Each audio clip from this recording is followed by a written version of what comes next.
Everyone, আজকে আমি আমার ঈদের জামা পরবো। আমার এই কুরবানি ঈদের যে ড্রেসটা নিয়েছিলাম সেই ড্রেসটা তৈরি করা হয়েছিল না, তাই আজকে আমি সেটা পরে আপনাদেরকে দেখাবো।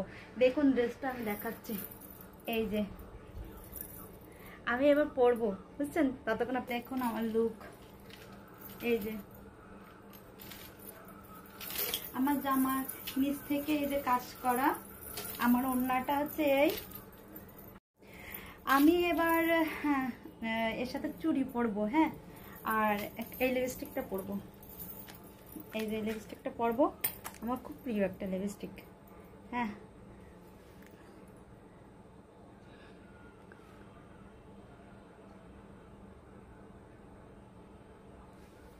আপনাদের সামনেই বললাম। ওয়েট, এবার আমি চুড়ি পরবো। আমার দেয়ালের পিছনে কিন্তু রং চুন কাম নষ্ট হয়ে গেছে, কিছু মনে করবেন না, গরিব মানুষ তো। এই যে চুড়িগুলোর সাথে ম্যাচিং হবে না বলেন? এই যে এই ডান হাতে এই চুড়িগুলো পরেছি আর বাম হাতে এই চুড়িগুলো পরেছি। কেমন হয়েছে বন্ধুরা? আর আমার জামাটা কিন্তু বানানো বেশি একটা সুন্দর হয়নি, এই যে, আর হাতাটা এরকম বানানো হয়েছে। আর এই এবার আমি চুলগুলো কিভাবে কি করবো তাই ভাবতেছি। চুলগুলো দেখি,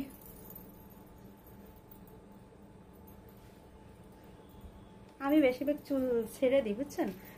চুল বাঁধি না বেশি একটা, আমার ভালো লাগে না। আমি ছোটোবেলার থেকে, আমি যখন ভার্সিটিতে মানে যে পড়তাম, মানে ছোট্টবেলার থেকে আমি চুল ছেড়ে দিতে পছন্দ করি। মানে আমার জামাটা কিন্তু দূর থেকে দেখলে বোঝা যাবে। এই যে আমার জামাটা কেমন হয়েছে বন্ধুরা? আমার জামাটা গলাটা যেমন দিতে বলেছিলাম তেমন ওরা দিতে পারিনি, আর কি করা। আর জামাটা কিন্তু অনেক লুজ আছে, অতিরিক্ত লুজ এখান থেকে। তারপরে আমার জামাটা কেমন হয়েছে জানাবেন।